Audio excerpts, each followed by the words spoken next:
guys, and welcome back. My name is Liz, and I'll be your host on this mystifying adventure through lore, legends, and the most terrific thing of all, laundry. Over the past couple of episodes, I've been secretly following a trend of sorts. Do you believe that something is just simply coincidence? For example, you hear about these stories of married couples looking through old family photos, but then they notice something strange. Right there in the picture is their significant other, but they never met or knew each other till years later. But how strange is it that they are right there, mere feet from each other? Well, that's the kind of rabbit hole we are falling down right now, and I bet you didn't even notice. You see, during the Chicago World's Fair, you had the Pabst Company and their strange alcoholic gnomes, but then I noticed that H.H. Holmes was running his business in the same city at the same time. Well, also in attendance of the World's Fair was none other than Sarah Winchester, who styled her mystery house in architectural style seen during her visit there. But it doesn't stop with Sarah. You see, an 18-year-old performer by the name of Eric Weiss was also in attendance. In later years, he would go on to visit the home of Sarah Winchester, but under a more famous name. Before I get too ahead of myself, go ahead and grab those baskets, restart the loads if you need to, gather up some snacks and a drink, because this is the legend of Harry Houdini and the afterlife. Harry Houdini is still regarded as one of the greatest illusionists and magicians of all time. He was well known in the 1920s for his debunking of fraudulent spiritualist mediums, in addition to his fantastic escapes and stunts. Modern information about Houdini is skewed in this regard. Many skeptic organizations now claim Houdini as one of their own, but this is not the case. Houdini, unlike these groups, did not begin by attacking fake mediums because he did not believe the supernatural. In fact, he had gone to them in an attempt to contact his deceased mother, but he discovered that the mediums he met were frequently frauds. This is when he decided to expose them, still looking for the truth. Before his death, Houdini stated that he would contact the living from the other side, if it was possible. The question now is whether or not he was successful. On March 24th, 1874, Houdini was born in Budapest, Hungary, but grew up as Eric Weiss in the small Wisconsin town of Appleton. Later, his father, Rabbi Mayer Samuel Weiss, relocated the family to Milwaukee, where he established a Jewish congregation. According to legend, Eric was apprenticed to a locksmith and learned to assemble and disassemble locks with his eyes closed. If the story is true, it was a skill that served him well later in life. Many aspects of Houdini's life are still a mystery, which he probably wanted. And he was credited with the famous line about his biography, "When the legend is greater than the truth, print the legend." Eric ran away from home when he was 12 years old, hoping to contribute more to his impoverished parents than he could by shining shoes and selling newspapers. Soon after, Rabbi Samuel Weiss left for New York, believing that a religious educator would fare better in a city with a larger Jewish population. Eric moved east to join his father, and the two of them saved enough money to bring Eric's mother and other children to Manhattan. Until he read the memoirs of the famous French magician Robert Houdin, magic was just one of Eric's many interests. Eric worked at a necktie factory on Lower Broadway, but his true ambition was to become a professional magician. He quit his first steady job and began performing in New York beer halls and theaters with the help of his friend and fellow factory worker, Jacob Hyman. He adopted the stage name Houdini based on the name of Robert Houdin, and he and Hyman began their new act by performing single-night dates wherever they could find a booking. Hyman quit and returned to the necktie factory after becoming disheartened when agents refused to book them for longer runs. Eric's younger brother, Theodore Weiss, eagerly took his place. They traveled as far west as Chicago, where the brothers Houdini did quite well during the 1893 World's Fair, mostly performing on platforms next to snake charmers, fire eaters, and human oddities. See what I mean about the weird synchronicities? Call me crazy, but it seems like a lot of the more well-known folks linked to Victorian-era spiritualism have some connection to the Chicago World's Fair. Let's keep digging, shall we? Friends referred to Houdini as Harry, so the change to Harry was almost unavoidable. But to his parents, he was always Eric. Before dying at the age of 63, Samuel summoned his son to his bedside and made Eric swear that he would always provide for his mother. The oath was superfluous. Cecilia had created the costume for Eric's first magic act and had supported him throughout his career. Eric adored his mother, and their bond grew stronger. Some would say unnaturally so, with the passage of time. I don't see anything wrong with that.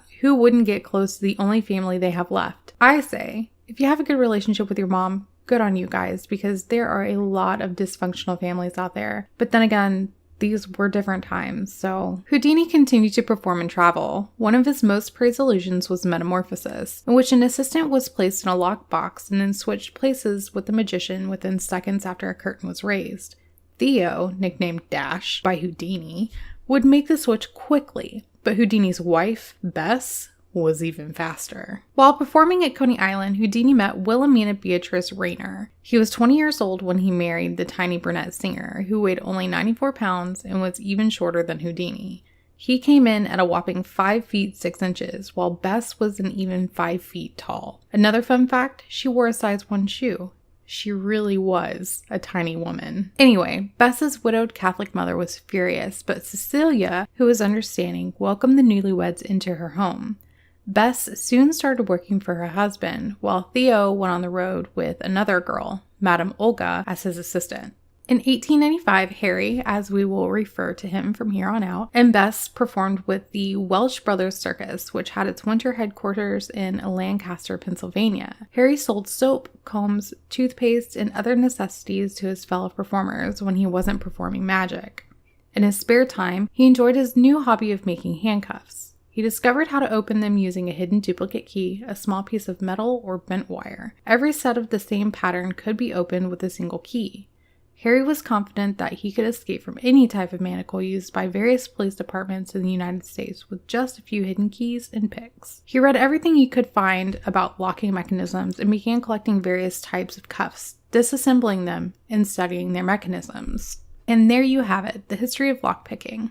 I'm joking. People have been picking locks since locks were created. But I guess if you want to be the best at something, you need to study it to the fullest, right? Sorry to burst anyone's perception on magic, but Houdini wasn't good at magic. He was good at picking locks. Sorry. Harry began incorporating new strange stunts into his act, as well as creating incredible escapes that had never been attempted before. He was known for a time as the Handcuffed King because of how easily he escaped any restraints. It was a talent that would later make him, well, famous. Despite sending half of his weekly $20 salary home to his mother, Harry had saved enough money by the end of the Walsh Brothers tour to purchase stake in the American Gaiety Girls, a burlesque show. Harry Newman, his cousin, was the company's advance man, traveling ahead of the show, booking theaters, and raising publicity. The investment appeared to be prudent. The Houdinis would be working on a regular basis, and Harry could use his new escape skills to secure free newspaper advertising for the show. Okay, so after doing a little bit of research, in today's money, Harry would have been bringing home $706 a week. That's some pretty good money. Even after sending his mom half, because the average weekly wages at that time were $12.98 per week for 59 hours worth of work. That's crazy. In November 1895, Harry stunned officers at a police station in Gloucester, Massachusetts by eluding their handcuffs. Similar stories began to appear in newspapers all over the country as the show traveled. Harry was gaining a decent reputation, and he and Bess appeared to be on the right track.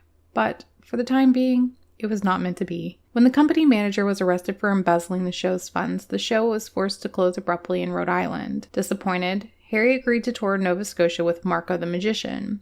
Marco had hoped to emulate Herman the Great, but business in Halifax was so bad that he abandoned the show and returned to Connecticut, where he worked as a church organist. That seems like an odd combination. I mean, I know we aren't in the witch hunt era anymore, but I can only imagine that practicing magic is frowned upon within the church. Like, wouldn't that still be seen as possibly satanic and opening doors for, like, demonic possession? I'm not against either of those beliefs because, you know, it's their life, let them be happy, not my business kind of thing. Just genuinely curious, you know?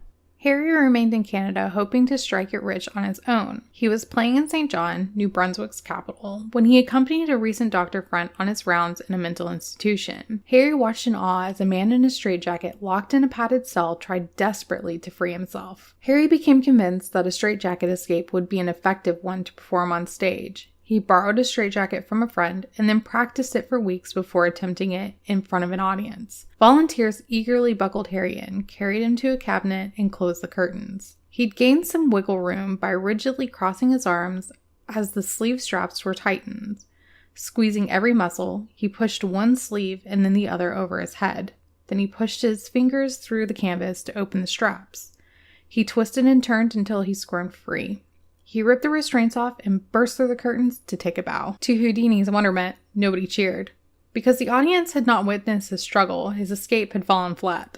They assumed he had been released by a hidden accomplice. Harry had not yet discovered the showmanship that would allow him to captivate an audience. That sucks. I mean, I would have been impressed, but then again, I don't hold a lot of skepticism anymore. I've seen too many strange things in my short life to not believe. So, that being said, in 1896, the Houdinis had their worst winter season yet, with no new bookings until spring. In August, they were in such financial trouble that Harry wrote to both Harry Keller and Herman the Great, offering his and Bess's services as assistants. Keller replied that he was full at the time, but wished Harry luck in the future. Harry toured with the Midwestern Medicine Show in the fall of 1897. The owner, Dr. Hill, sold bottled cure-alls to crowds gathered in small towns to watch free entertainment provided by members of his troupe. Later in the evening, he offered another show in exchange for a ticket. Dr. Hill learned in one town that a professional spirit medium was attracting large audiences in the area, and Harry offered to stage a seance as part of their performance. On January 8, 1898, Harry made his debut as a spiritualist at the Galena, Kansas Opera House. He pretended to go into a trance while being tied to a chair in his cabinet by an audience committee. After the curtains were drawn, a mandolin began to play softly, and bells and tambourines jangled before flying off over the heads of the audience. Harry was still bound when the curtains opened. The curtains closed once more, and he was liberated from his bonds by the spirits. Harry then walked front and center, closed his eyes, and relayed messages from the dead. Okay, now that would either scare the crap out of me or I'd be completely mesmerized by this man's talent. I mean, he was very talented, but talking with the dead, that would have blown me away or scared the crap out of me. I can't decide. Harry had quickly prepared for this, the most convincing part of his act, by listening to local gossip, reading back issues of the Galena newspaper, and copying names and dates from tombstones in nearby cemeteries. Several people fled the theater when Harry pretended to contact the spirits of a lame man whose throat had been cut and spelled out the victim's name. I'm not condoning lying to people for profit, but this man was genius. Seriously, who would have thought, hey, he just read that in the newspaper, or I saw you at the cemetery taking notes. Nobody. Because it wasn't like someone was looking to catch him in the act of fooling these people, but seriously, don't do that now. That's a bit fucked up. After the medicine show tour ended, Harry struggled to book his magic and escape act. He and Bess worked as mediums for a while before returning to the Welsh Brothers Circus for another season. At the age of 24, Harry was still at the bottom of the entertainment industry. He promised his wife that he would try magic for one more year, and then if he wasn't a hit, he would give up and find another more lucrative line of work. After his performance in St. Paul, Minnesota in early 1899, Harry was approached by a short, plump German man. Could Harry free himself from other manacles, or just those used in the show, the man wondered. Harry boasted that a restraint capable of holding him had yet to be invented. The man returned the next evening with his own handcuffs, locked them around Harry's wrist, and pocketed the key. The man introduced himself as Martin Beck, the acclaimed booker for the Orpheum vaudeville circuit, after the brash young magician easily escaped from the manacles. He offered Harry a trial in Omaha in exchange for a new act featuring dramatic escapes. See, that could have gone one of two ways, but it was our extremely talented lock-picking friend's lucky day, because if he didn't escape from those shackles, his career would have been toast, and he would have been off selling snake oils like Dr. Hill, or still pretending to conjure spirits of your loved ones. But I'm glad it went well for him, because soon after, with Beck's help, Harry left the small town behind and embarked on his journey to become an American and then global sensation. The escape artist slipped out of 5 pairs of police shackles and a set of regulation leg irons in Omaha, where he played for a week and received $60, the most money he had ever earned at one time. His salary had risen to $90 by the time he arrived in California. Let's adjust that to today's inflation rate, shall we? So if Harry was making $90 per week, that would be equivalent to $2,935.46 today. I'd say that he was making quite the killing. In San Francisco, Harry was stripped naked and examined by a police surgeon in the office of the San Francisco Detective Force. He then managed to free himself from 10 pairs of handcuffs, a wide leather belt used to restrain dangerous prisoners, and a standard straitjacket. The escapes took place behind the closed doors of a closet, and the veteran detectives had no idea how it was done. The lengthy newspaper account never mentioned Harry's prior visit to the detectives bureau to inspect the restraints, nor did it mention the kiss he exchanged with Bess before being placed in the closet. I'd like to know what kind of kiss that was, and if it were the kind that made others uncomfortable or blush, then I'm quite sure they didn't check to see if Bess was hiding a key behind those pearly whites before planting one on her hubby. I'll bet on that one, and I'm not the betting kind. They had no way of knowing about the clever method the Houdinis had devised where Bess slipped a key to her husband with her tongue while they were kissing. Friends, I read my research and write my little monologues at the same time, so I find this information out as I read. Unlike Harry, who goes to graveyards and researches before doing his acts, I should probably start doing that. I have ADD. If I didn't write this stuff down, we would be 5 serial killers and encrypted deep into a story that has nothing to do with what I started with. Okay. When Harry's salary increased to $150 per week, he placed large advertisements in trade papers to ensure that the theatrical world was aware of his achievements. Martin Beck used the advertisements as well as lengthy newspaper stories about his feats and box office reports from the Orpheum tour to sell Harry as a headliner to the Keith Theater circuit in the East. Let's do the math again. $150 a week with today's inflation rate would end up being $5,364. What do you do with that kind of cash in that day? I mean, I live a simple life and could live on 1 week's worth of his pay for the whole month and still have some left over. So, Harry and Bess, eager to travel abroad, set sail for England without a reservation. Before he received his first British contract, he had to persuade a skeptical theater manager that he could escape from Scotland Yard handcuffs. He debuted to critical acclaim at the Alhambra Theatre in London in July 1900, and then traveled to the continent where he set new box office records in Dresden and Berlin. The demand for handcuff acts in vaudeville grew so strong that he brought his brother Theo from New York and sent him on tour as Houdini. Within a year, Harry had become Europe's most popular attraction. Harry never turned down a publicity opportunity. When Werner Graf, a German police officer, published a mocking article in July of 1901 accusing Harry of lying when he claimed he could escape from any type of police restraint, Harry sued Graf for slander. He won the case after fighting it through 2 German appeals courts. Harry marked the occasion by releasing a new advertising lithograph of himself in a tuxedo and manacles before the highest German tribunal. The lithograph was titled "Apologize in the Name of King Wilhelm II, Kaiser of Germany," and it included a few words about Graf's forced apology and the fact that he had to pay all of the magician's court costs. Talk about picking fights. I mean, the officer wasn't wrong, but he wasn't right either. Harry could escape from any restraint, but what people didn't know, and something we have already learned, is that he had help of skeleton keys and lock-picking tools. But good on him for fighting to keep his career from being ruined. Harry loved attention, but he was never the type to ignore an insult.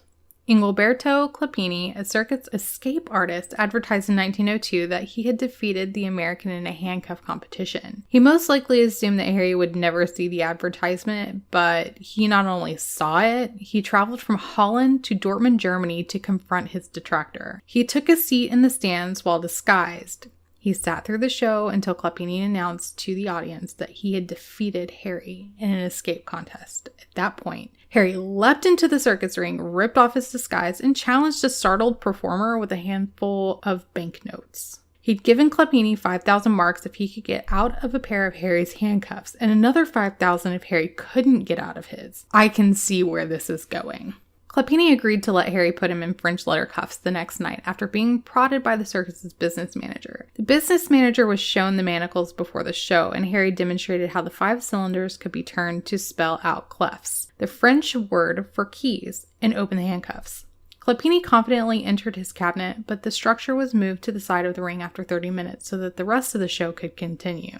Workers lifted the cabinet again after the program ended. Clapini dashed out and across the ring to the manager's office, still cuffed. The manager ordered Clapini to give up at about 1 a.m. when the manager told Clapini to stop trying. Harry spun the cylinders until the letters fraud fell into place. The cuffs slid open. Before the manacles were placed on his opponent's wrist, he had changed the combination. Remember, it was supposed to be unlocked with another set of letters. Again, another move to keep Harry solidified in his spot as the greatest escape artist of his time. Seems like a dick move, but then again, that's how they made their living.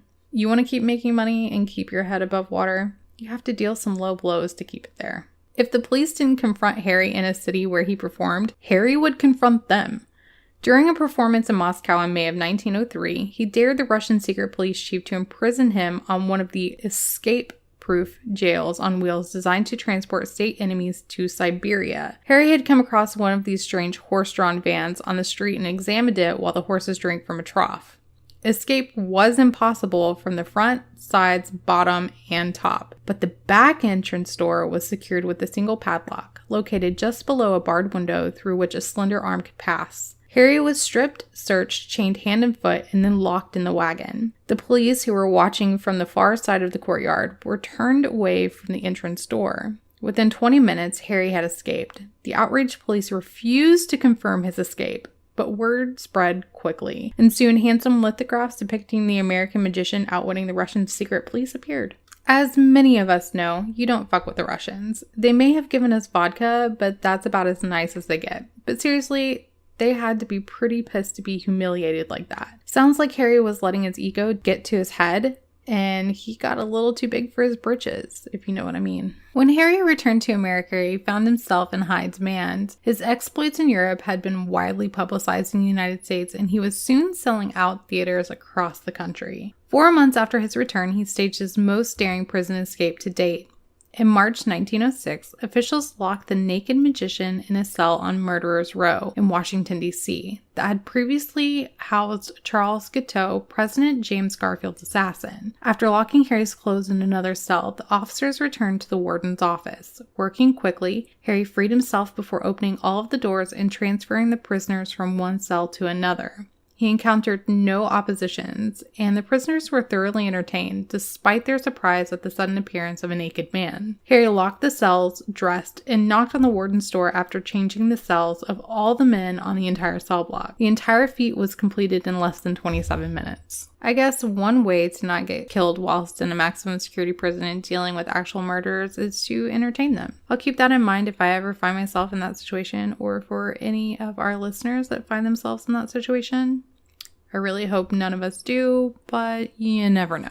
That winter, Harry jumped from the Belle Island Bridge in Detroit and escaped from 2 pairs of handcuffs while submerged beneath the icy water surface. According to legend, the river was frozen over at the time and Harry jumped into it through a hole that had been cut into the ice. According to the story, he nearly drowned before finding the opening again and being able to be pulled out. However, despite the fact that it was cold that day, the river was not actually frozen. Regardless, this exploit made front-page news, as did his subsequent bridge jumps. In January 1908, Harry performed the first of the escapes for which he would become famous, from a padlocked water can, at the Columbia Theater in St. Louis. While a committee inspected a large galvanized container similar to the milk cans supplied by dairies to farmers, he went off stage to put on his bathing suit. The volunteers watched as the container was filled with water by the assistants. While this was going on, Harry was building the drama by grimly reminding the audience that without life-sustaining air, a man could only live for a short time.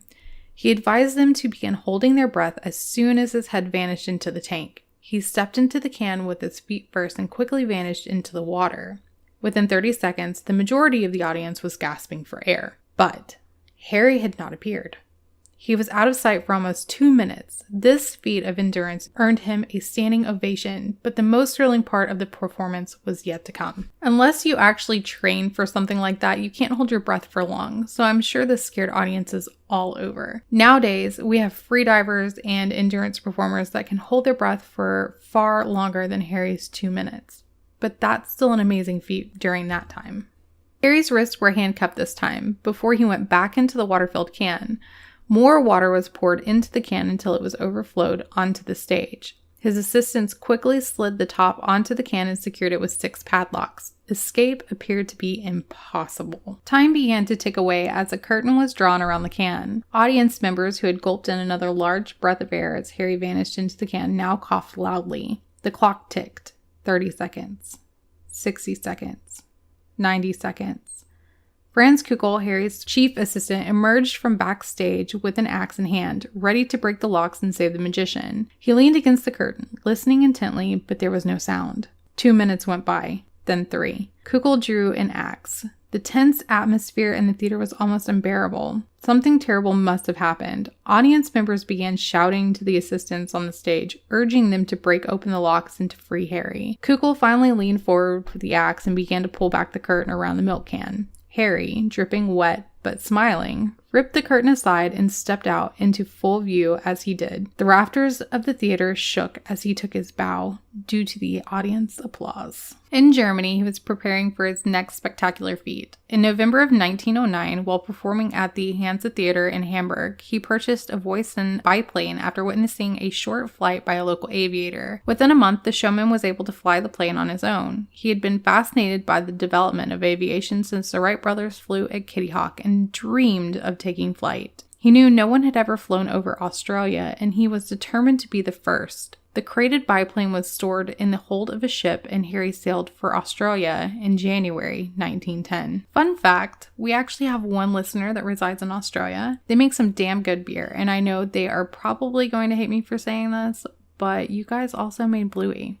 Although at least one of those things didn't exist when Harry decided to visit the land down under, I can definitely see why he would want to visit. It's gorgeous, and they get to go surfing on Christmas. Yeah, I might be a little jealous.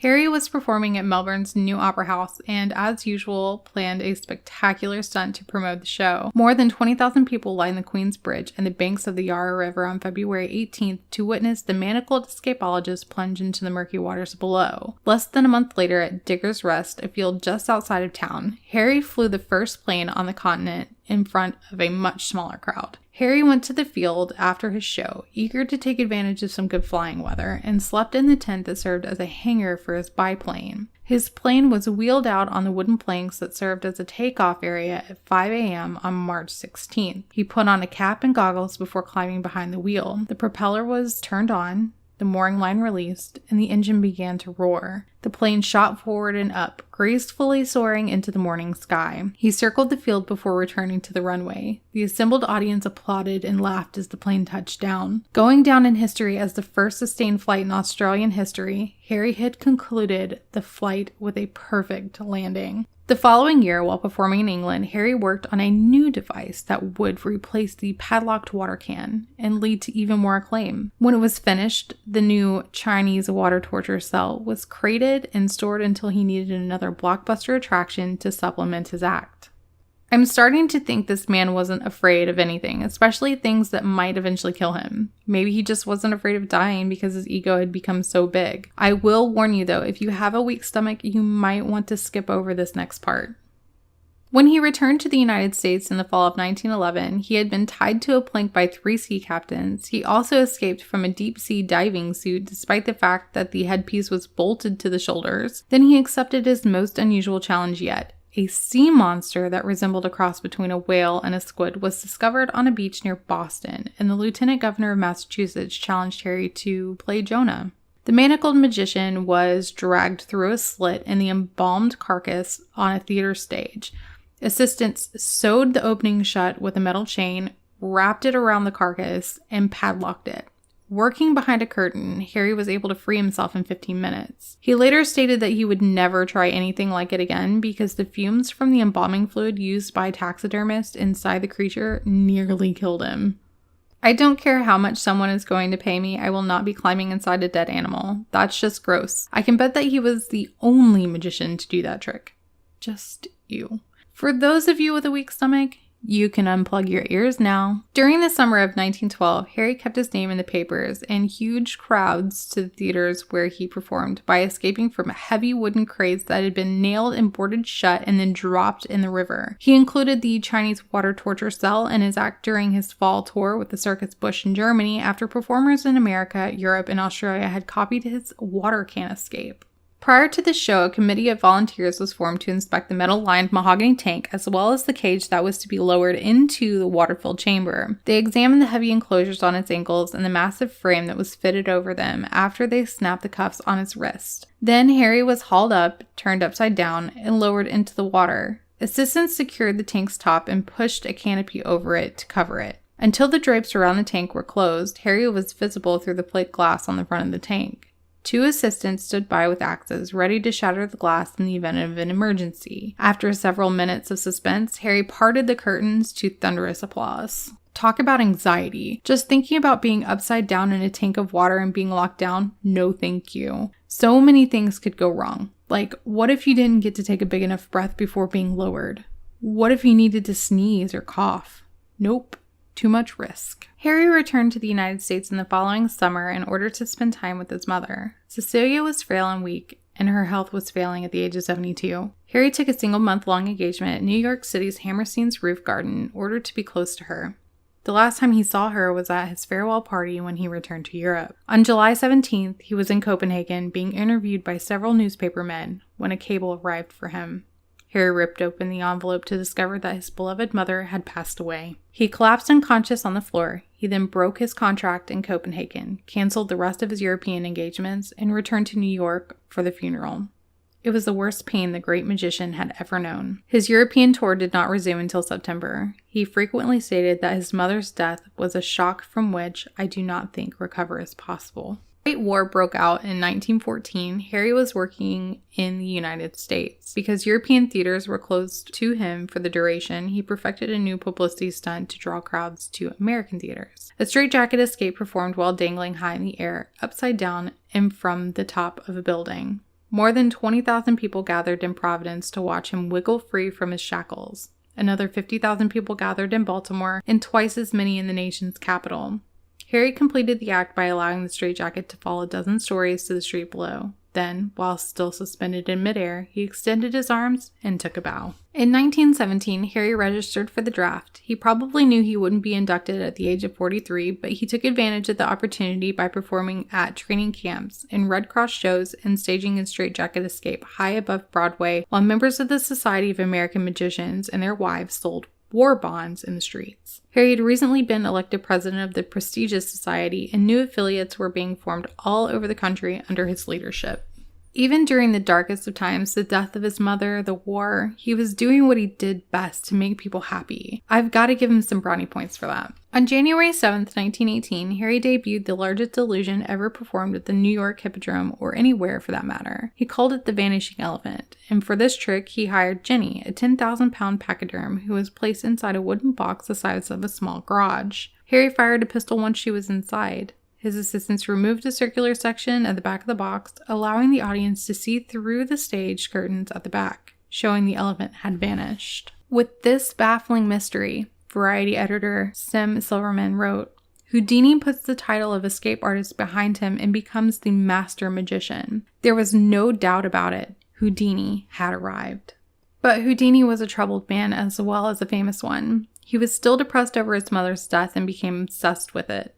He was seen many times after she died at the cemetery where she was buried, laying face down on her grave and having long conversations with her. He felt compelled to communicate with her, so he turned to spiritualism. I mean, it's really not that uncommon to see loved ones going to their deceased family member's grave and speaking with them. I see it as a way to keep their memory alive and just have that sense of connection. But just like Harry Houdini and Sarah Winchester, some take it to the next level. Harry soon discovered that the mediums he visited were trying to pass off cheap magic tricks as the work of the spirits after conducting fake seances during a low point in his career. He knew he could imitate their methods on stage, and it wasn't long before his efforts to contact his mother were overshadowed by his desire to expose the fraudsters. He quickly became bitter and convinced himself that all of the mediums were frauds. He began investigating their methods and claims and eventually became his own crusader against them. Meanwhile, his career was thriving. The magician signed a contract with B.F. Rolfe before leaving the Hippodrome. Rolfe's Octagon Films would star Houdini in The Master Mystery, a movie serial.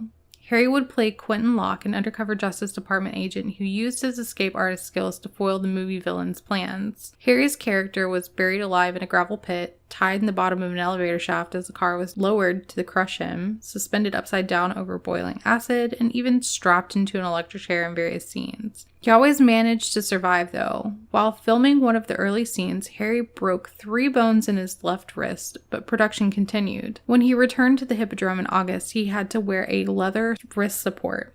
Despite this, he pulled off all of his escapes and illusions flawlessly. In the spring of 1919, Harry made his first Hollywood feature film, The Grim Game, for Paramount Pictures. When he fell during a jail escape scene, he fractured his left wrist again. Soon after, his second film, Terror Island, was released, and he established the Houdini Picture Corporation, confident that he would write, produce, and star in films. The Man from Beyond and Haldane of the Secret Service followed in the footsteps of his previous films, with Houdini starring as a hero who escaped his adversaries' diabolical traps and tortures. The films were a modest success, but not enough to keep Harry away from his true calling. Creator of Sherlock Holmes and a spiritualist spokesperson. Despite their opposing views on the supernatural, they became good friends. Harry was overjoyed to discover that there was at least one intelligent person who believed in spiritualism, and he found him in his friend Conan Doyle. The author was convinced of the movement's importance to the world and had given up most of his lucrative writing career to travel the world lecturing about spiritualism. He also discovered that Harry's knowledge of the spirit world was as extensive as his own, although their attitudes differed. Through Conan Doyle, he met a number of British mediums, but found nothing but deception at the seances. Harry's previous feelings about fraudulent mediums began to resurface, and he felt that someone needed to counteract the propaganda spread by credulous believers after the war. Harry began making notes for a book after feeling ashamed of his disguise as a medium during his medicine show days. Sir Arthur arrived in New York in 1922 as part of a nationwide lecture tour and had the opportunity to see The Man from Beyond as Harry's guest. Doyle praised the film as one of the really great contributions to the screen, citing scenes in which Harry's character saved a young woman just before she plunged to her death over Niagara Falls. Unfortunately, the two men's friendship was on the verge of disintegrating. The schism between them began after Lady Jean's failed attempt to contact Harry's mother in an Atlantic City hotel room, as described earlier in the book. Soon after, Doyle sided with spiritualists like J. Hewitt Mackenzie, who made public claims that Harry escaped from his stage traps through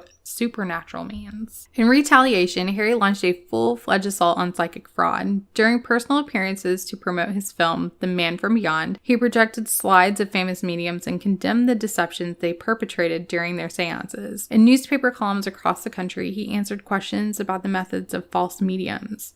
Though he continued to perform in vaudeville, Harry spent the majority of his off-stage time tracking down and exposing what he called vultures who preyed on the bereaved. He frequently attended seances while disguised with a false beard, mustache, and other pieces of disguise, allowing him to observe the proceedings without being detected. When he gathered enough evidence to make an accusation, he would leap up, rip off his disguise, and exclaim, "I am Houdini, and you are a fraud." Again, yeah, it's a shitty thing to do, preying on people's grief and belief, but then again, Houdini wasn't exactly honest about how he did his tricks either. Everyone was just out there trying to make a living, you know? His actions were widely publicized, but he wasn't doing it for the attention. More than anything, Houdini desired to locate a genuine medium, a genuine psychic who could connect him with his mother. In addition to visiting mediums and attending seances, Houdini began to include spiritualistic manifestations in his stage shows, demonstrating how spirit forms and ectoplasm could be easily created by a skilled magician. Houdini was not the first to do this, but his performances were unquestionably the most dramatic. "I am willing to be convinced," said Houdini publicly. "My mind is open, but the proof must be such that there is no doubt that what is claimed to be done is only possible through or by supernatural power."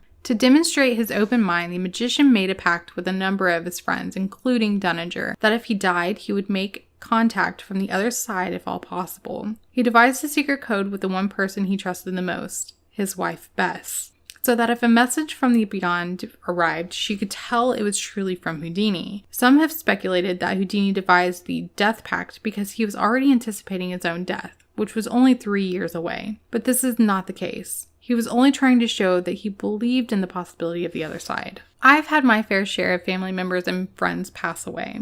A lot of them believed there was more to the afterlife than just pitch black nothingness. I have also had my fair share of signs that they're still watching over me from other side. Does everyone need to believe this?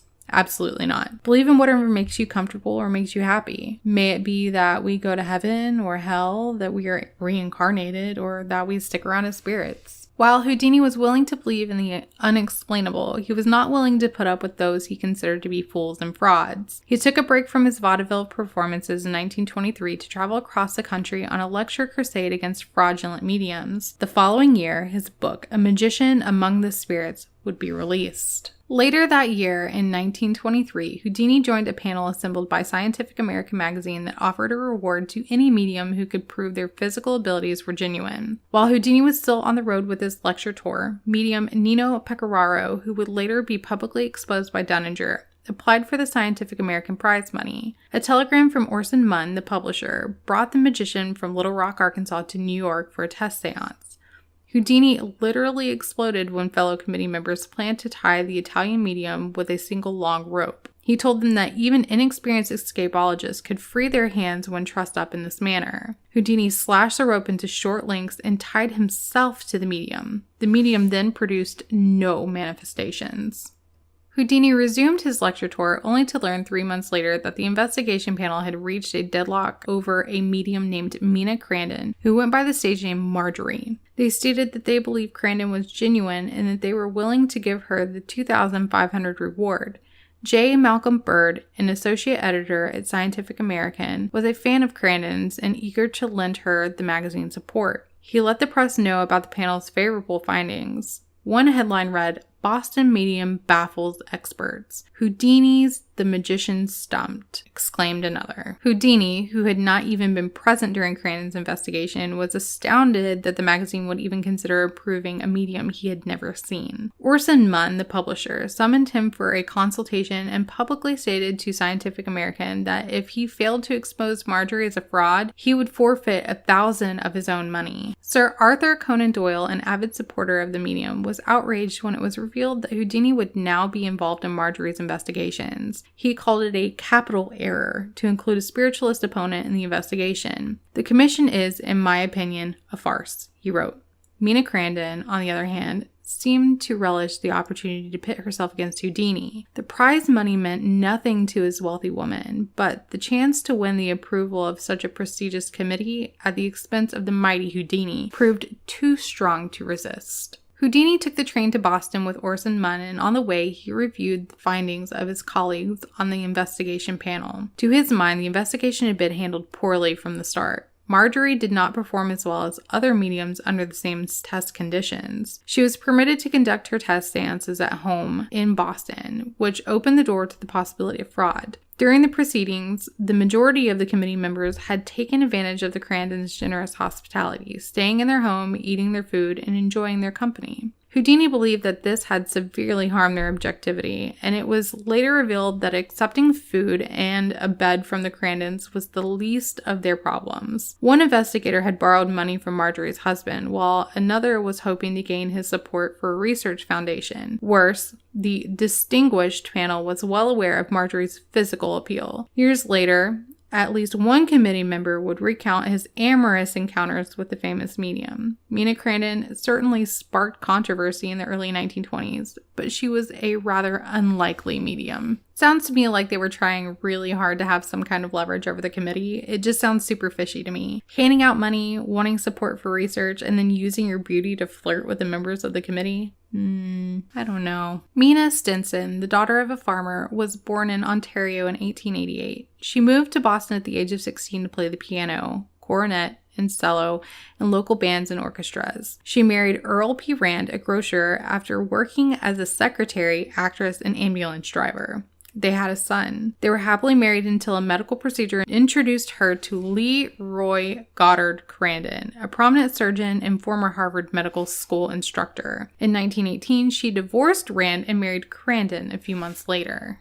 Mina had no psychic experiences as a child and had no interest in the spirit world until her husband became interested in it in the early 1920s. Dr. Crandon invited a group of friends to his home for a home circle meeting one evening in May 1923. The group gathered around a small table, which quickly began to tilt in response to the sitters' questions. Crandon suggested that they take their hands off the table one at a time to determine who was responsible for the paranormal activity. They took their hands away one by one, but the table only stopped rocking when the last one of the sitters lifted her hands. Dr. Crandon had discovered the truth. The medium was his own wife.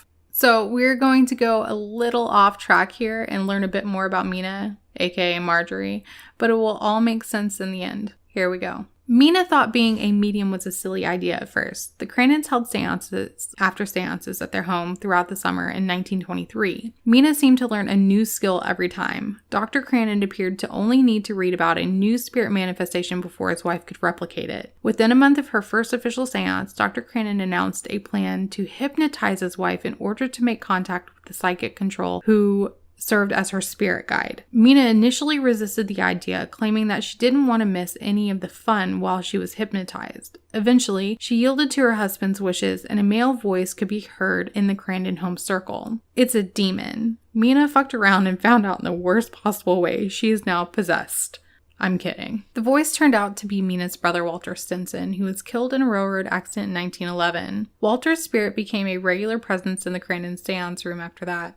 He demonstrated a strong personality and quick wit and a penchant for using coarse language. Many visitors to the seance room were convinced of what they heard simply because they couldn't imagine such coarse and vulgar language coming from the mouth of the lovely doctor's wife. Several observers noted that Walter's voice did not appear to come from Mina. The sound seemed to come from somewhere else in the room and would continue even when Mina was in a trance or had a mouthful of water. The effect was so remarkable that one skeptic, looking for a plausible explanation for what he had witnessed, wondered if Mina could speak through her ears. Walter rose to prominence as Mina's spirit guide, and he and his sister gained worldwide acclaim. But Mina didn't need Walter's assistance to become a popular medium, particularly among male sitters. Mina resembled nothing so much as a light-hearted flapper as opposed to old and ungainingly mediums like Helena Blavatsky or Eusapia Palladino. Even Houdini admitted she was a very attractive woman, and one psychic researcher warned his colleagues to not fall in love with the medium. Her sitters were usually greeted in nothing more than a flimsy dressing gown, bedroom slippers, and silk stockings. This garb, which left almost nothing to the imagination, was intended to rule out the possibility of trickery or concealment, but it also distracted male visitors. Mina's slim figure, fashionably bobbed hair, light blue eyes made her too attractive for her own good. According to one admirer, to add to the intrigue, it was rumored that she frequently held sessions while naked, and that she was especially skilled at manifesting ectoplasm from her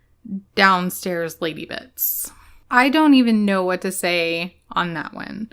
1, that sounds gross. 2, she might need to be checked out by a doctor, particularly one she isn't married to. He might be a little biased. Dr. Crandon thought his lovely wife was a remarkable psychic instrument, so he took her abroad to garner positive feedback from European experts. Sir Arthur Conan Doyle was one of these, describing her as a very powerful medium whose validity of her gifts was beyond all doubt. Malcolm Bird of Scientific America agreed with Doyle and published a series of articles extolling her virtues. Bird gave her the name Marjorie in order to protect the Crandons' privacy. Her fame grew steadily under this name. Conan Doyle had unintentionally started the most contentious period of Marjorie's career by bringing her to the attention of Scientific American. The panel was deadlocked over whether or not genuine phenomena were occurring in Marjorie's presence, thanks to Bird's urging. Nobody would commit to anything without Houdini's approval, which is why Orson Munn reintroduced him into the investigation. However, this did not please everyone. J. Malcolm Bird, who had been assigned to observe, organize, and record the investigations with Marjorie, unbelievably, given his opinions about Marjorie to begin with, Bird wanted Houdini removed from the panel and thus began the investigation without him. Houdini, on the other hand, traveled to Boston, eager to see the medium for himself, and rightfully so, because everyone seems to have been blinded by her, let's call them parlor tricks. Houdini arrived at the Crandon home on July 23rd, leaving his disguises and tricks behind. He wanted to see her perform under the same conditions that his colleagues had.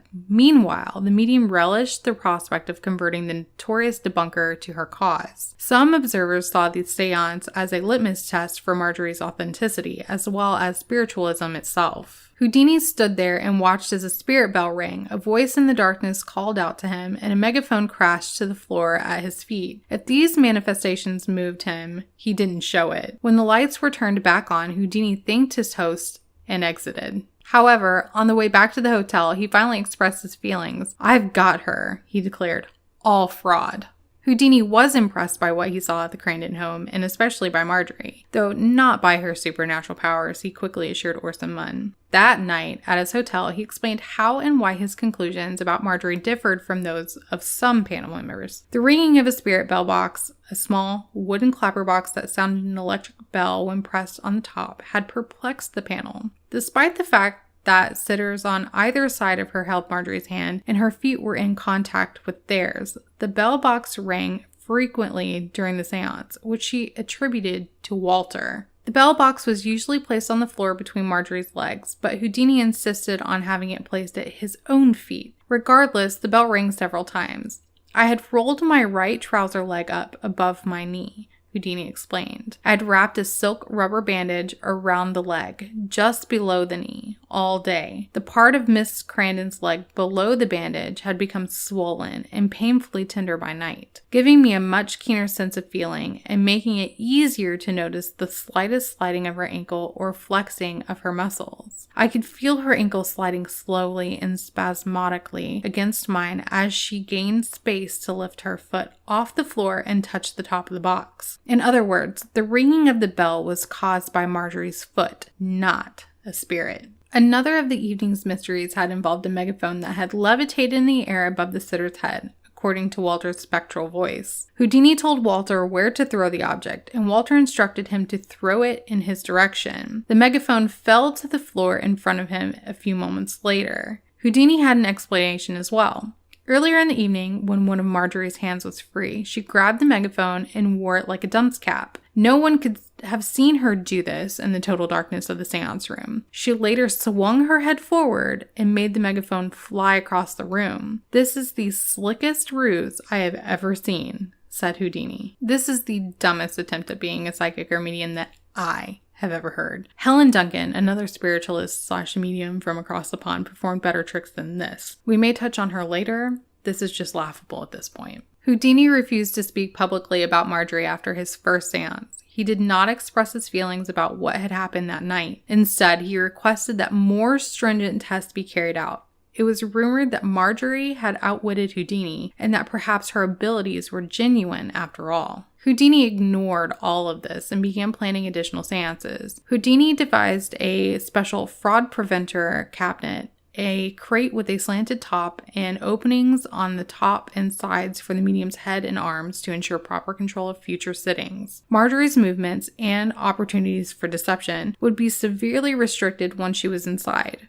Marjorie reluctantly agreed to the seance from within the cabinet, but not before Houdini and Dr. Crandon exchanged such harsh words that they nearly got into physical altercation. Dr. Crandon had previously boasted to Sir Arthur Conan Doyle that he would crucify any investigators who questioned his wife. Needless to say, Houdini was near the top of his list of possible victims. The first cabinet meeting did not go well. Walter appeared shortly after Marjorie entered her trance, and the committee requested that the spirit ring the bell box which had been placed in the cabinet with her. Almost immediately, Walter exclaimed that Houdini had altered the bell so that it no longer rang. A closer look at the bell revealed that a piece of rubber had been wedged against the clapper, preventing it from ringing. Dr. Crandon was outraged and accused Houdini of attempting to sabotage the proceedings, which Houdini repeatedly denied. Again, just laughable. Sounds like she was trying to get rid of Harry and sabotaging her own seances in order to make everyone else want to get rid of him too. I'd say she saw him as a threat. Maybe she was worried that her husband would leave her if she proved to be a fake. Houdini was accused of cheating again a short time later. A collapsible carpenter's ruler was discovered at Marjorie's feet, which could have been used to manipulate the bell box and other apparatus from within the cabinet. "Houdini, you goddamn bastard, get the hell out of here and never come back," Walter yelled into the seance room. The folding ruler, according to Houdini, was placed in the box to make him look bad. He swore he didn't put it in there, and the Crandons said the same thing. Houdini blamed them for the ruler, and they blamed him. He despised anyone who would take their word, particularly Walter, the spirit guide, over his. Many people, including some members of the panel, believed Houdini was the one caught cheating this time. He was widely discredited as a result, prompting some to question the credibility of some of his previous investigations. In any case, Scientific American eventually declined to award the prize to Marjorie, owing in large part to Houdini's fame. The combative magician had fought, sometimes violently, with every member of the committee. J. Malcolm Berg, who Houdini suspected of colluding with the Grandins, resigned as panel secretary. He was furious with Houdini and insisted that he should have been disqualified from the start. Houdini infuriated Bird, the Grandins, and their supporters even more when he published Houdini Exposes the Tricks Used by the Boston medium Marjorie. He was adamant that Marjorie was doing nothing more than playing clever tricks. My decision is that everything that occurred at the seances that I attended was a deliberate and conscious fraud, he wrote in his final verdict on the medium. Walter added his final words about Houdini from the other side. He concluded by predicting that Houdini would die within a year. Houdini managed to defy the prophecy, but only narrowly. He died in 1926, and Marjorie had only positive things to say about the magician in an interview with the press, praising him for his virile personality and great determination. Marjorie escaped the debacle relatively unscathed, despite Houdini's exposures. She continued her seances, and by the end of 1924, she was producing even more powerful manifestations, such as spirit arms that rang the bell box and caused objects to fly around the seance room. Houdini, like Marjorie, quickly recovered from the accusations leveled against him following the Scientific American investigations. That fall, he embarked on another nationwide lecture tour, this time blasting the fraudulent mediums he was attempting to put out of business. In the fall of 1925, he debuted a new full evening show in which he played 3 roles: magician, escapologist, and medium debunker. Houdini offered $10,000 in each city along his route to anyone who would demonstrate a spiritualistic manifestation that he could not duplicate. The show sold out across the country, and Houdini was forced to extend his tour dates due to the high demand for tickets. In the spring of 1926, he returned to New York with the intention of relaxing and creating new mysteries for his fall session. Instead of relaxing, he was met with a new psychic sensation. Hereward Carrington, one of the few Scientific American Committee members who continued to support Marjorie, began publicizing a new medium, Egyptian Miracle Man, Rahman Bey. The slender bearded mystic claimed to be able to control his body with his mind, slowing one wrist pulse while increasing the other, thrusting steel needles through his flesh, and resting with a sword blade under the back of his neck and another under his heels, while a man holding a sledgehammer cracked a stone slab on his chest. While these stock tricks befuddled audiences, apparently the gullible, they were well known to magicians who had traveled the circuses or performed in dime museums. Rahman Bey allowed himself to be enclosed in a metal box and spent an hour in the Dalton Hotel swimming pool in July. Houdini was challenged to replicate this magnificent feat, which he gladly accepted. He was placed in the Shelton Hotel pool after being sealed in a container of the same size. After an hour and a half, assistants removed the box from the water and opened it. The magician, who was tired but otherwise in good condition, told reporters that the stunt had nothing supernatural about it. He explained that the key was to stay calm, move as little as possible, and breathe in short, regular bursts of air. In September, Houdini's fall season began in Paterson, New Jersey. During this time, the show began to suffer from problems and mishaps, and the curtain would soon fall on the great magician for good. This should come as no surprise. He did several deadly stunts, and any of them could have gone wrong at any moment. But let's get to it. Bess became ill with potassium poisoning, more commonly known as food poisoning, in Providence, Rhode Island. Harry immediately called a doctor and arranged for a nurse to accompany her to New York. He was less concerned with his own health. During Houdini's famous Chinese water torture cell escape on the night of October 11th, a chain slipped and fractured his ankle. A doctor in the audience suggested he stop the show and go to the hospital, but he refused. In fact, he completed the entire performance by hopping on one foot. He then went to Memorial Hospital in Albany for treatment and x-rays. He was ordered to be off his feet for at least 1 week, but he continued to perform. 2 McGill University students had heard Houdini give a lecture the week before stopping by the magician's dressing room at the Princess Theater on the afternoon of October 22nd. J. Gordon Whitehead, a 3rd student, came in and started talking to Houdini while one of the young men was drawing a portrait of him. Houdini was polite to the young men, but he was also preoccupied with his mail. When Whitehead asked if Houdini could withstand powerful blows to the stomach, he wasn't paying attention. He replied absently that he could as long as he had time to brace himself for the punch. The boy believed that Houdini had granted permission for such a display, leaned forward, and struck him 4 times in the abdomen with clenched fist. When Houdini looked surprised, the boy backed away quickly, explaining in a panic that he thought Houdini had given him permission to hit him. The artist and his friend mistook Whitehead for insane and grabbed the boy to pull him away. With a pained wave, Houdini stopped them. Whitehead was horrified to see the performer in such obvious pain, but the magician quickly recovered enough to reassure the young man and then stepped onto the stage for his performance. Houdini was seen wincing in pain throughout the evening, and late that night he admitted to crippling pangs that worsened. When he returned to his hotel room, he couldn't sleep, and Bess massaged him to make him feel better, thinking he had a stomach cramp or a strained muscle. His performances over the next 2 days were hours of agony, interrupted only by brief intermissions when he fell into a restless sleep. He finally told his wife about what happened in the dressing room after his final Saturday show. It was too late by then to see a doctor. When they arrived, an assistant wired the show's advance man in Detroit and told him to have a physician ready to see Houdini. The train was late, so Houdini went to the Garrick Theater instead of the Statler Hotel, where Dr. Leo Drutska was waiting in the lobby. When the doctor arrived at the theater, he found Houdini busy assisting his assistants with props for the evening performance. Because there was no cot in the dressing room for Dr. Drutska to examine Houdini, he stretched out onto the floor. He had acute appendicitis per the doctor's diagnosis. He had 102-degree fever but refused to go to the hospital for necessary emergency surgery. He was determined to be there because he was scheduled to perform a sold-out show that night. The theater manager had already informed him that the venue was sold out. "They're here to see me," Houdini replied. "I will not disappoint them." His fever had risen to 104 by the time he took the stage. He was tired, feverish, and plagued by abdominal pains, in addition to the broken ankle from a few weeks ago. He did, however, manage to complete the entire show, despite the fact that his terrified assistants were constantly forced to perform some motion that Houdini couldn't. Observers reported that he frequently missed his cues and seemed to rush the show. He was taken to his dressing room between the first and second acts, and ice packs were placed on him to try to cool his fever. This was also done between acts 2 and 3.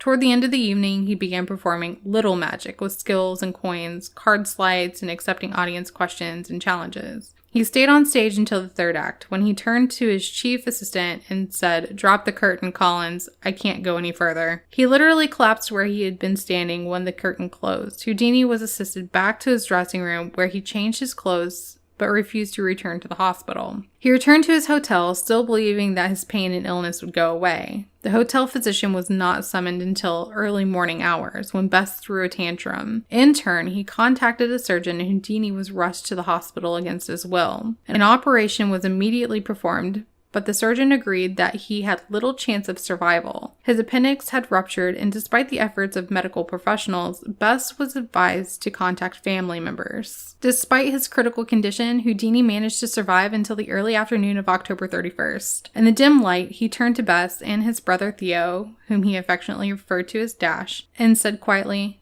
"Dash, I'm getting tired. I can't fight any longer." Houdini then stepped through the veil between this world and the next. I know you're probably as shocked as I was when I read this. See, I always heard that Harry Houdini died doing the Chinese water torture trick. Just to make sure I wasn't alone, I asked Sean, and he too, without any prompting from me, said that he always heard that Houdini had died during a performance of one of his tricks. I mean, I guess it's better to burn out than fade away, but the man literally died because he refused to go to the hospital. Sean seems to think this is how I will die too. Many mysteries still surround Houdini's death, many of which have arisen as a result of the fact that there are at least 7 different versions of how he died. He died in the arms of Bess in Boston and Chicago, while hanging suspended upside down in a glass tank, while performing at the bottom of a river, while trapped in a locked casket, and others. What actually happened is, as I described just moments ago, and Houdini died as a result of a ruptured appendix. The appendix, however, did not rupture when the young man punched him in the abdomen in his dressing room. This could have resulted in the rupture, but Houdini was most likely suffering from appendicitis prior to the incident. The infamous punch, on the other hand, is widely accepted as the legendary cause of death. In the days following his death, reports from clairvoyants claiming to have predicted Houdini's death and to have witnessed signs and omens of it began to come in. At 10:58 p.m. on October 24th, a photograph of Houdini that had been framed and hung on the wall fell to the ground, breaking the glass, according to Mr. Geisel. "I now know Houdini will die," he allegedly said. Houdini's spiritualist adversaries had been predicting his death for years, so Geisel's prediction came as no surprise.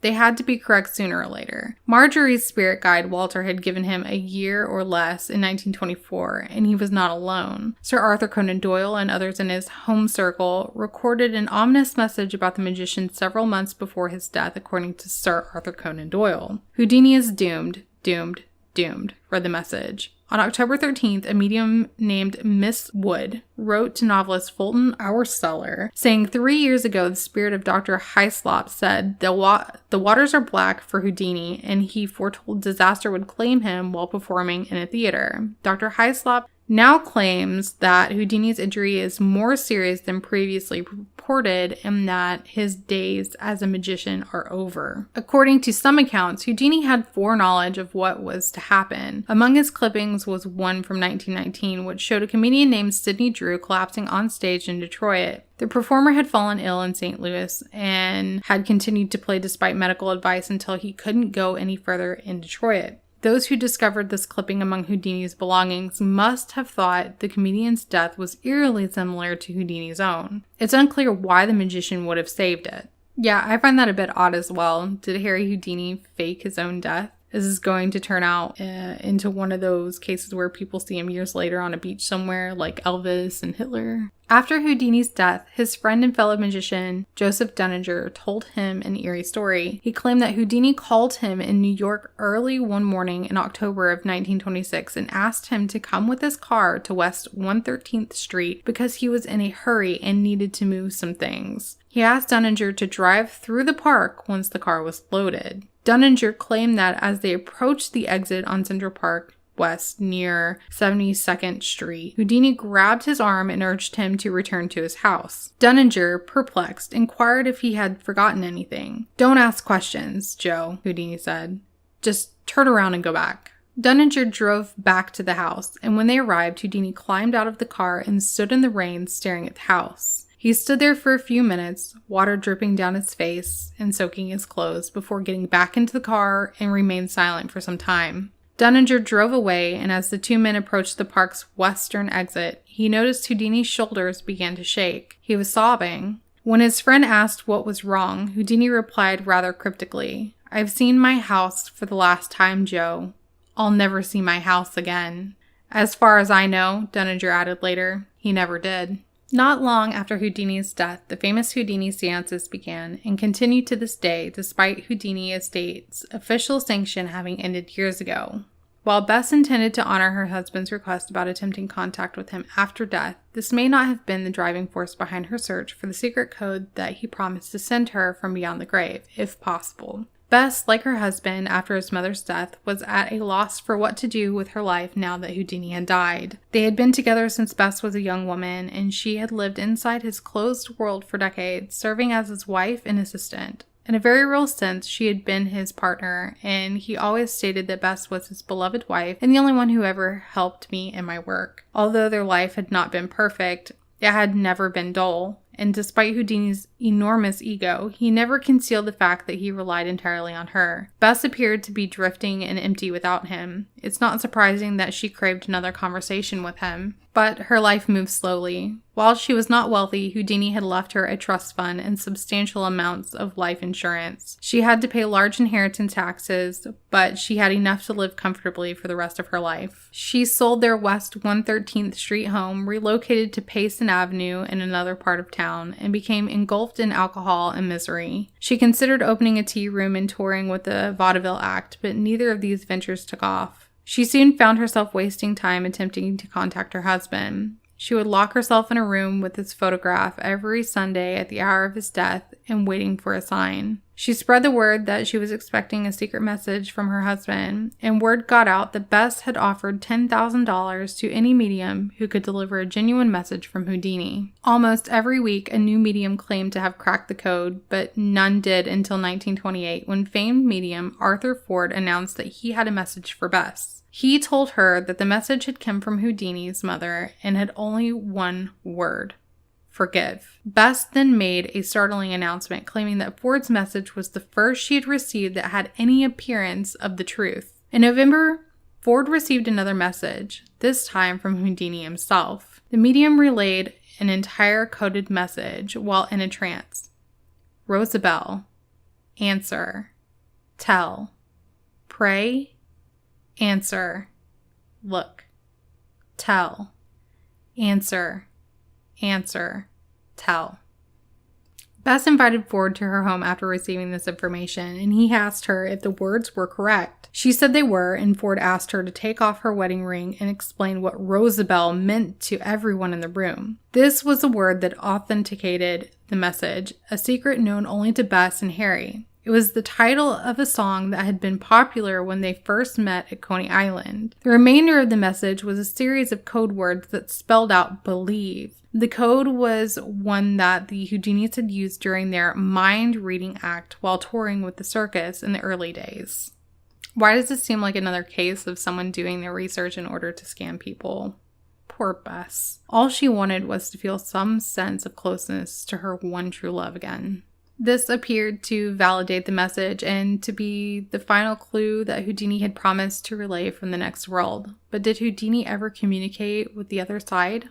Not surprisingly, Arthur Ford was soon accused of defrauding investors. Even though Bess claimed the message was correct, many claimed Ford obtained the code from a Houdini book published in 1927. The press, skeptics, and Houdini's friends refused to believe Ford had broken the code, so Bess withdrew her reward offer on their advice. So did he truly defy the impossible code? Arthur Ford certainly believed he had, going to his grave in 1974 convinced that he had received a message from Houdini. Ford was the pastor of Manhattan's first spiritualist church and a respected member of the psychic community in 1928. He'd also made a name for himself by challenging magician Howard Thurston to a debate at Carnegie Hall, which he won. Thurston, who had been carrying on Houdini's tradition of exposing fraudulent mediums, was stymied by his inability to explain some of Ford's efforts. After revealing the code, Ford's jealous colleagues turned on him, and newspaper reporters and debunkers began to accuse him, along with Bess, of perpetrating a hoax, despite both of their claims of innocence. Arthur Ford was expelled from the United Spiritualist League of New York shortly after, but was later reinstated on the grounds of insufficient evidence. But was he a liar? Many people believe so, claiming that he discovered the secret code on page 105 of a book published that previous year. The code, by the way, was not specially prepared by Houdini and Bess. Even though it had been around for years, it was very old and had been used in their act. Despite this, it should be noted that while Ford could have easily found the code somewhere, there has never been an adequate explanation other than a fraud perpetrated with Miss Houdini, which both parties denied, as to where he got the message that he gave to Bess. Could it have come from beyond the veil that separates our world from the next?